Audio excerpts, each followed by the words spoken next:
पाकिस्तान के पास सिर्फ 30 दिन का पानी। सिंधु जल समझौते का दुखड़ा रोया पाकिस्तान।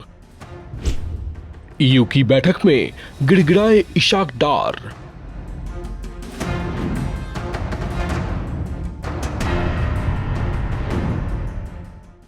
तुम यहां आतंकी भेजो, हम तुम्हें पानी दें, ये दोनों चीजें एक साथ नहीं चल सकती। भारत ने ऑपरेशन सिंदूर चलाकर पाकिस्तान को इस बात का एहसास करवा दिया है। भारत की ओर से सिंधु जल संधि स्थगित किए जाने के कुछ महीनों के भीतर भीतर पाकिस्तान पानी की कमी से त्राही त्राही करने लगा है।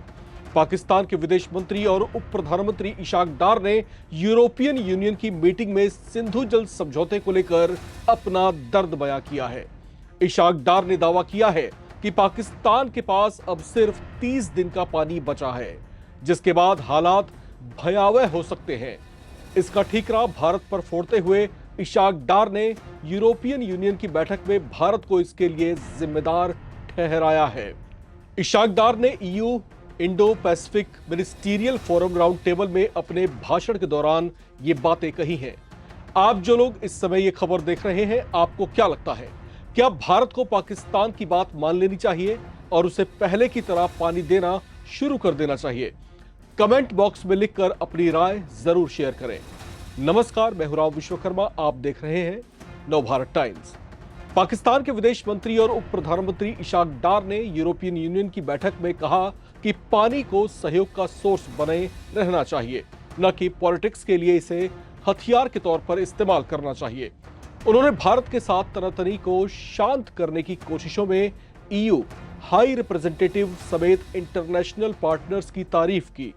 सिंधु जल संधि के अलावा इशाक डार ने कश्मीर मुद्दे को भी इंटरनेशनल प्लेटफॉर्म पर उठाया, जबकि भारत ने साफ कर रखा है कि कश्मीर का मुद्दा भारत पाकिस्तान के बीच द्विपक्षीय मुद्दा नहीं है। ये सिर्फ जो है भारत की सोवरेनिटी का विषय है, ये जो है भारत की संप्रभुता का हिस्सा है। भारत इसको किसी तरीके से जो है विवाद का मुद्दा नहीं मानता, ये पाकिस्तान को समझ जाना चाहिए। इस मुद्दे को लेकर 2025 की सिडनी की आईईपी या non profit institute for economics and peace की 2025 इकोलॉजिकल थ्रेट रिपोर्ट में बताया गया है कि पाकिस्तान, जिसकी 80% खेती सिंधु बेसिन के पानी पर निर्भर है, वो पानी की कमी के गंभीर खतरे का सामना कर रहा है, क्योंकि भारत के पास सिंधु नदी का बहाव बदलने की क्षमता है।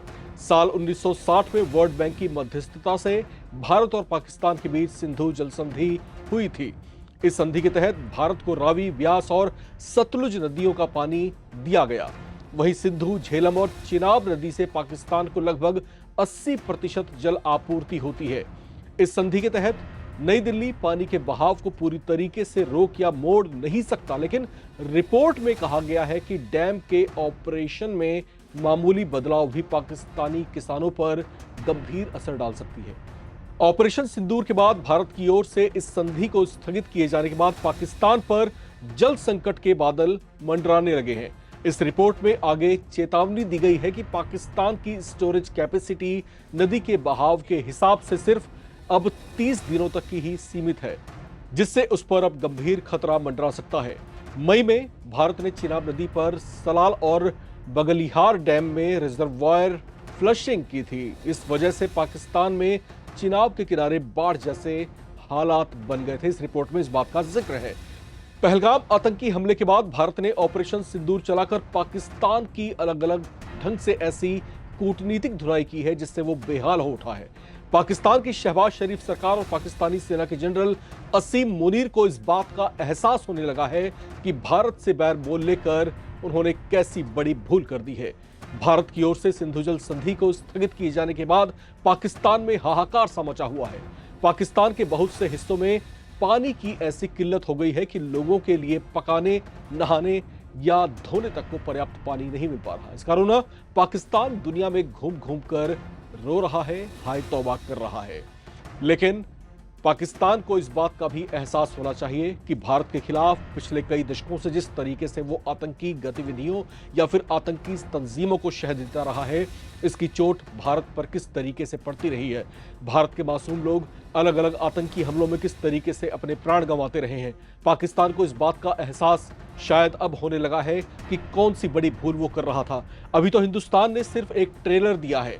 ऑपरेशन सिंदूर चलाकर अभी सिर्फ सिंधु जल संधि को स्थगित किया गया है, तो इसका ये हाल है।